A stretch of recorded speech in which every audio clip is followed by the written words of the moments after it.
Eto na nga, Kim Chiu, napalunok na tulala sa teaser ng The Alibi nila ni Paolo Abilino. Super blooming, halatang in love na in love. Oo nga, no? So, hindi na ako nagtataka dun sa super blooming, halatang in love na in love. Pero sa totoo lang naman, ang babae talaga mas gumaganda pag in love, di ba? Kaya yes, ako naniniwala na pag nakita niyong maganda si Ray Pumaloy, in love. Kahit hindi ako maganda, kahit hindi ako maganda, sinabi mo, kahit hindi ako maganda, in love pa rin naman ako. At kahit hindi ako in love, magandang maganda ako. Wow. Pero si Dondon, alam niyo ba? Wow. Feeling ko kahapon, si Dondon nagpa-tapyas ka ba? Nagpa-cosmetic surgery ba to? Kasi tapyas yung dito nyo, tapos yung payat ni Dondon. Shout out sa mga artist natin kay Sedi. Oo. Grabe naman Sharon Cuneta Peg. Oo. Sige na nga. Patingin nga. Tingnan nyo nga si Dondon, hindi ko makita kasi may nakaano. May nakaharap kasi dito, hindi namin masyado makita. Pero alam mo itong si Kim, talagang nakatutok siya ng bonggang-bongga dun sa napakaseryoso niyang nanonood sa teaser ng The Alibi. Hindi pinakita, kasi syempre. Kailangan surprise yan. Tsaka kinakailangan kasi dumaan muna yan sa trade launch. Di ba na na-postpone? Pero ano kaya ito? Medyo curious ako at medyo naiintriga ako kung ano ba ang laman nitong teaser na to at bakit gumagano'n-ganon pa si Kim yun. Oo, napapalunok, napapakagat labi. Hindi napapakagat labi si Kim. Pero sobrang excited kahit si Direk Jojo sa akin. Actually, na-chat ko si Direk Jojo ng isang araw. Tungkol doon, siya na nga yung nagsabi sa akin na na for trade launch muna yon. Tapos maglalabas pa rin sila ng ibang talagang trailer. Pero yun pa lang daw dapat nang abangan sa trade launch. Kasi alam naman natin ang silbi ng trade launch, di ba? Diyan papasok lang. Gaano kaya kapangahas advertisers at ka-daring itong The Alibi? Kasi syempre, hindi naman pwede magkakaparehas yan, di ba? Mula sa Linlang, sa What's Wrong with Secretary Kim, tapos My Love Will Make You Disappear. Baka naman talagang hubot-hubad na dito si Kim. Hindi naman yata matuto ang mga advertisers pa nag-hubot-hubad. Pero natutuwa naman ako kay Kim kasi sa pagiging versatile niya, di ba? Hindi man na i-showcase palagi yung kanyang pagiging komedyante. Pero yung pagiging serious actress niya, dramatic actress, nagagawa niya to sa mga projects niya sa serye, sa pelikula. Yung pagiging comedian niya, siguro iniiwan na lang ito ng bonggang-bongga sa Showtime. Meron sa mga comic relief dun sa mga pelikula niya, pero yung pagiging kalog talaga, yung all-out talaga, doon sa It's Showtime. Kasi talagang doon naman sa Linlang, hindi talaga siya nag-comedy.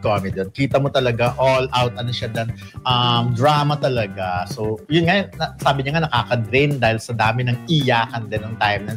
Ito for sure, ako na-excite ako dahil sa look pa lang niya. Kasi marami kasi mga nangyayari sa shooting, sa taping. Minsan, na-aksidente ang isang, hindi naman sa lahat na aksidente, basta may mga aberya. Ngayon ginagawa niya na parang naiiba yung flow ng kwento. Kaya nga ginagawa nila, ang ginagawa ng mga writers, nagko-concentrate sila kunwari sa bida, sa bidang lalaki, sa bidang babae, minsan doon sa mga supporting cast ngayon, para at least hindi naman maumay yung mga tao. At the same time, kung ano naman ang mangyari, di ba, at least merong pang backup na kwento, mga side stories ang tinatawag natin dyan. Pero sabi nga ni Angie Sibok at ni Jane Villones Glass na wala po kayo, anyari.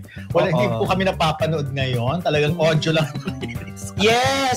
Bumalik na naman kami. Congratulations. Nakakatuwa talaga. Nandiyan na ba tayo ulit? Yes! Nawala na naman, sabi ng sister kong si Ruby Sarmino. Ayan. Okay, pasabangan na lang natin. Ang importante, di ba, ay ang importante isang magandang palabas, isang magandang serye o project ang ibibigay sa atin ng Kim Pao para dyan sa The Alibi. Ngayon, kung kailan ang showing nito, hindi ko alam. Pero sana, as soon as possible. Kasi minsan pag tumatagal kasi yung, di ba, yung play date nito, yung showing date, yung airing date, minsan lumalamlam, minsan nagkakaroon ng mas lalong aberya, tumatagal dahil sa mga nangyayari ngayon kasi sa panahon ngayon, minsan nagbabagyo, di ba, maraming hindi natutuloy. Di ba, nakakancel, minsan nagkakaroon ng gera, nagkakaroon ng lindol. Hindi natutuloy, kaya minsan nababago pa, minsan nakakan. Ibig sabihin, minsan nadudul lang yan, natutulog lang. Pero ako gusto kong makita Kim, siguro this time, yung Kim na galit, yung gano'n. Yung talagang the other side of Kim Chiu na, kasi so far, wala pa kasi akong naiisip na gano'n eh. Dahil si Kim, yung character niya lagi-laging, di ba parang ati-atihan. Tapos yung kahit nga sa linlang, sabihin nyo man na medyo maharot talagang character. Pero may moment na lagi talagang umiiyak-iyak. Wala pa siya yung Vilma Santos sa Tagusta. Yes! Parang galit na galit. Yung gano'n. Yung gano'n. Yes. Gusto ko makita mala Chucky. Hindi, yun ang mga gusto ko makita. Kasi feeling ko talagang hahamunin ang husay ni Kim Chiu sa part na yun. Ayan. Kamakailan, naging usap-usapan ang reaksyon ni Kim Chiu sa teaser ng kanilang bagong proyekto ni Paulo Avellino na Dalibi. Sa isang segment ng programang Minin, makikitang natulala si Kim habang pinapanood ang teaser na nagpapakita ng kanyang matinding emosyon sa mga eksena ng serye. Ang teaser ng The Alibi ay nagpapakita ng madilim at misteryosong tema na may mga eksenang puno ng tensyon at emosyonal na lalim. Ang serye ay inaasahang magbibigay ng kakaibang karanasan sa mga manonood, lalo na sa mga tagahanga nina Kim at Paulo. Para sa mga nais mapanood ang reaksyon ni Kim Chiu sa teaser ng The Alibi, maaari itong mapanood sa YouTube. Narito ang ilan pang bagong detalye at nilasigil na reaksyon na pwede nating idagdag sa balita tungkol kay Kim Chiu na natulala sa teaser ng The Alibi kasama si Paulo Avellino. Nakita sa Instagram story. May nag-post sa Instagram story ni Kim Chiu, nag-react siya ng seryoso. Napaka-pretty daw niya habang nanonood ng teaser. Ayon sa caption, hindi lang siya natulala. Can't wait to watch it too. Ipinakita rin sa iba't ibang reaction videos ang kanyang reaksyon. Isa ay pinamagatang Kim Chiu Nata meme sa teaser ng The Alibi at kabilang sa content ang malalim na interpretasyon sa kanyang facial expression. Partikular ang malanatuto na pagkabigla. Ang isa pang video naman, The Alibi, Kim Chiu and Paulo Avellino's teaser that shook the internet ay tumutukoy sa teaser bilang viral at puno ng misteryo. Na nagpapahiwatig ng malaking anticipation ng fans, ang teaser ay puno ng symbolic imagery, mga media IDs, dokumento at dugo. Nagbibigay ito ng dark thriller style na vibes.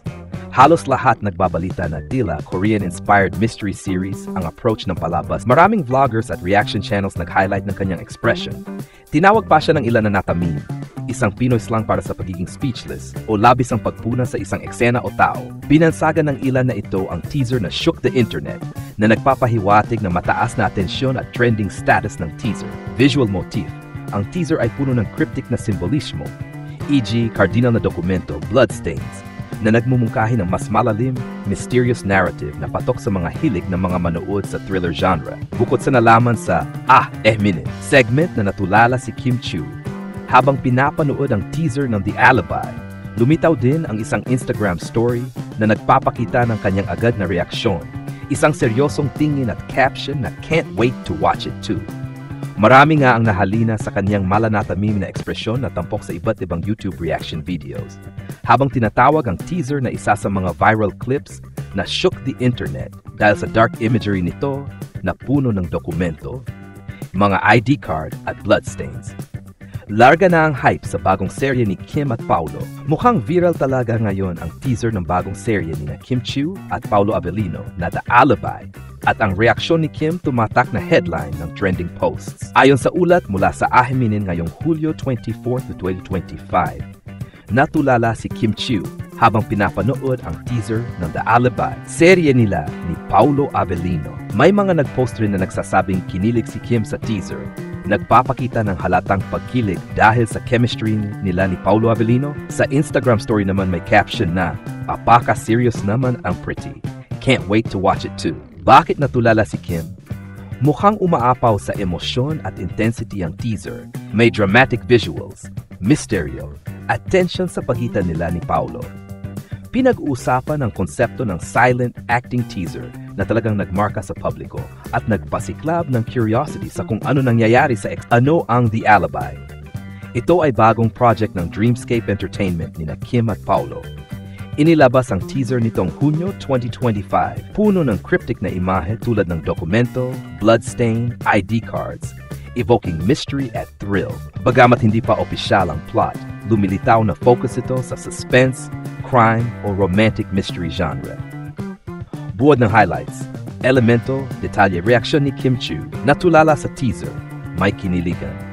Mysterious, intense visuals, ID cards, Dugo Tara Documents Chemistry Spotlight, Soundless Acting, Intense Look Exchange, Teaser Ilabas, Hunyo, Genre, Romantic Mystery Suspense Series.